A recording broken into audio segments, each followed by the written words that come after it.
that we knew and loved with stuff like Batman, Beetlejuice, and all.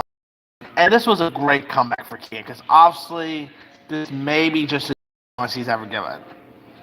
Now, this movie was directed by Alejandro G. Onarichi, which I'm hoping I pronounce that name because I always mispronounce his name. He gave us movies like Babel. He's done lots of Spanish films. His last movie was, of course, The Revenant a couple years ago.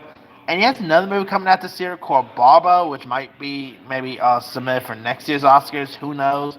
But Birdman is hands down terrific.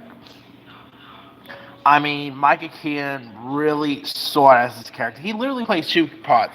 He plays pretty much like a struggling act, like a washed-up actor here, and he plays the Birdman himself, which I think was cool right there. Now here you got Michael Keaton who plays this similar superhero. Hence, Michael Keaton once again played another superhero, which was of course Birdman. Who is pretty much mounting an ambitious Broadway production that he also hopes that will breathe new life into his stagnant career. And he also pretty much gambles like he also is forced to like hire this actor played by Ed Norton, who is guaranteed to shake things up. And he also must deal with his girlfriend as well as his ex-wife and his daughter, who's his daughter is of course played by Emma Stone, who is so good in this. You also had Naomi Watts, Audra Riseborough, Zach Galifianakis. You had some really solid cast members in this film, and it's such a great one. I mean, the performances was great. What Michael Keaton was able to accomplish with this movie was a dream. I mean, he's pretty much, if you really look at it, he's technically pretty much playing himself here. He's playing like a watch-up actor who's trying to leave his superhero persona behind and make a comeback. That's pretty much Michael Keaton's life right here.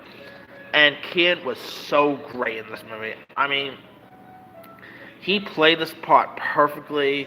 This movie was, of course, shot here in New York City. And obviously, the most memorable scene is with Michael Keaton running naked through Times Square, which was a fun moment. But yeah, this is such a great one. And really, if you look at it, this movie really brought Michael Keaton back to promises.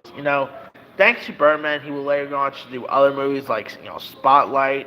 He is coming back for Batman next year for The Flash and Batgirl. So can't wait for that.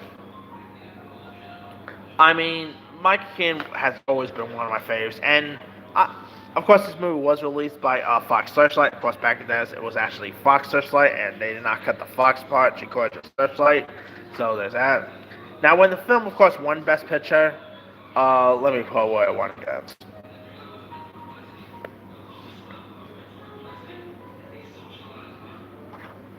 Now, I was a little surprised when it won Best Picture that year. Uh, Not because it wasn't like good or anything. It was like literally my top 10 favorite movies of that year, believe it or not. But let me. Where it beat out against? Yeah, when Birdman won Best Picture, it beat out the likes of American Sniper, The Grand Budapest Hotel, The Imitation Game, Selma, The Theory of Everything, Whiplash, which was also terrific, and it beat out Boyhood, which I literally thought Boyhood would have won Best Picture that year. I don't know what. Maybe because Richard Linklater did something that no one did, like shot a movie in the course of 12 years. Maybe that could be it. But man, I was so surprised that Boyhood did not win Best Picture that year. Not gonna lie, I was sort of rooting for Boyhood, but I was actually happy when Birdman won because that movie was just hands down amazing.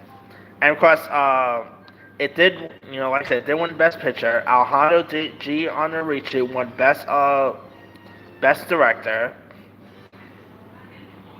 Michael Caine was actually just nominated, which, you know what? If it wasn't for how good Eddie Redmayne was in as playing Stephen Hawking in Theory of Everything, there could have been an argument made that Michael Keaton could have won the Oscar that year. But man, that Eddie Redmayne, he really, yeah, that was a little disappointing. But hey, Eddie Redmayne was still good, so cool, I guess.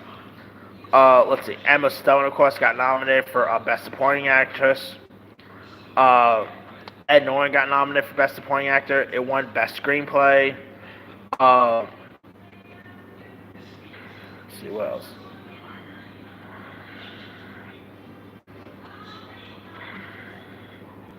Won Best Cinematography, well deserved because the cinematography was terrific.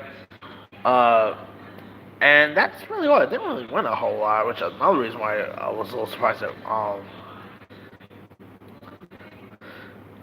But hey, Birdman was still terrific. And if you guys have never really seen Birdman, not sure where you can find nowadays, do yourself a favor, go watch it. It's a really magnificent movie. Anyway, let me let you guys. Have you ever seen the movie Birdman? If so, what's up? Are you a fan of it? Are you not a fan of it? Favorite scenes, favorite moments? Did you think the movie should have won Best Picture that year? Or do you think maybe Boyhood, Whiplash probably should have won? Drop comments below. Don't forget to like, subscribe, hit that bell for more notification. This is Simon signing off.